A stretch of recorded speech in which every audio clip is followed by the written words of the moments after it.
Hi guys, Mike Chila here, and for today's vlog, I want to talk with you about uh, about your value, about your importance, and I want to say to you that you are special. Special ka. Maraming mga tao kasi po ngayon, iniisip nila na sila ay importante dahil sila ay nakapag-aral, dahil sila ay may posisyon, dahil sila ay may pera. Mahalaga sila, special sila dahil sa mga sinusuot nilang damit, sa mga gadget na meron sila, sa mga bagay na taglay nila, no? So or sa mga sinasabi ng iba. Kaya pag wala sila nun, they didn't feel that they are important. So totoo ba yun? Mabibigyan ba natin ng value yung ating sarili, yung buhay natin because of the things we have or the words that people are saying to us? At kapag hindi na nila tayo pinupuri, hindi na nila tayo sinasabihan ng mga magagandang bagay, kunyari sabihan nila ikaw na, ay, ang gwapo mo ngayon, ang ganda mo ngayon.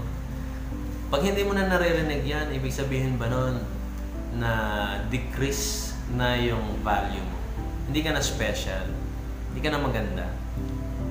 Hindi po. Gusto kong sabihin sa inyo na you are unique, you are important, you are special.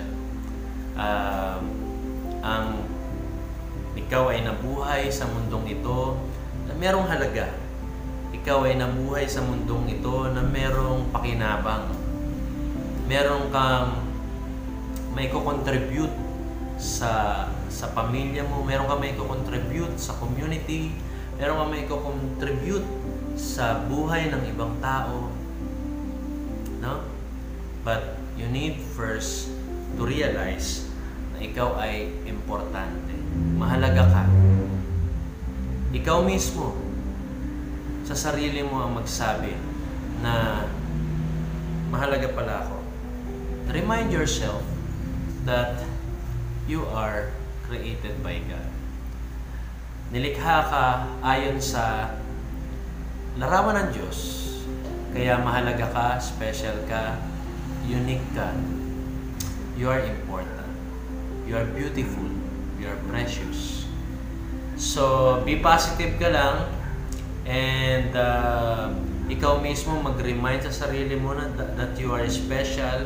Ikaw mismo mag-remind sa sarili mo na you are made according to the image of God. Ikaw mismo mag-remind sa sarili mo na ikaw ay deserving to be loved, deserving to be respected, na? And ikaw mismo, no, ang manguna na mahalin ang sarili mo. Tama ba? So, ikaw na mismo mag-alaga sa sarili mo, magsabi ng mga positibong bagay tungkol sa sarili mo, i-treat mo yung sarili mo,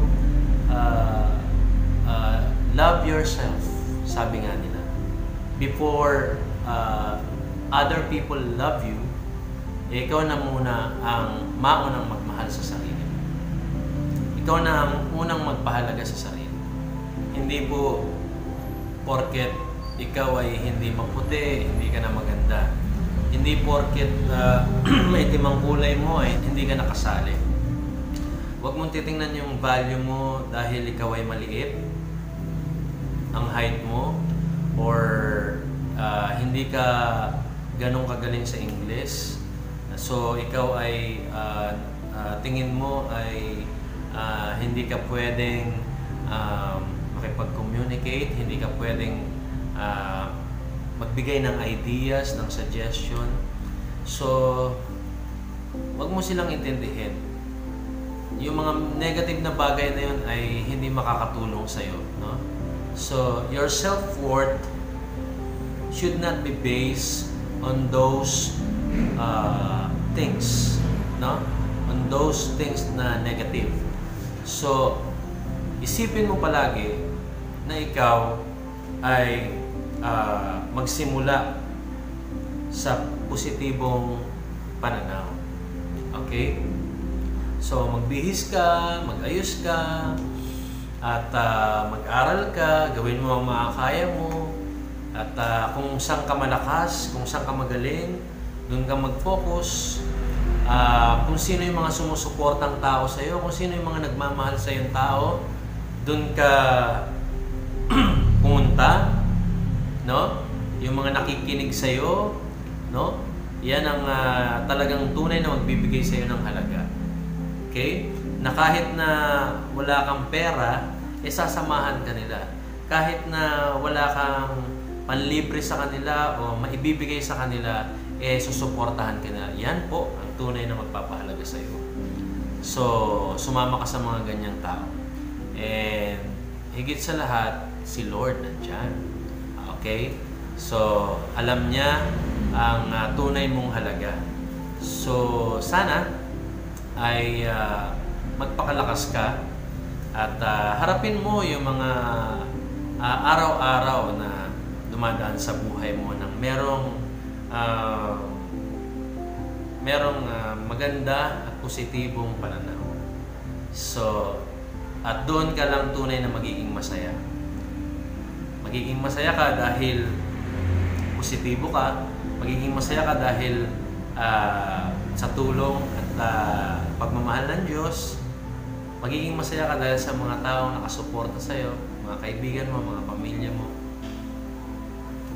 And dahil ikaw ay biglang nagbago, nagkaroon ka ng pag-asa, nagkaroon ka ng joy dahil nalaman mo na ngayon na ikaw ay value, na ikaw ay special.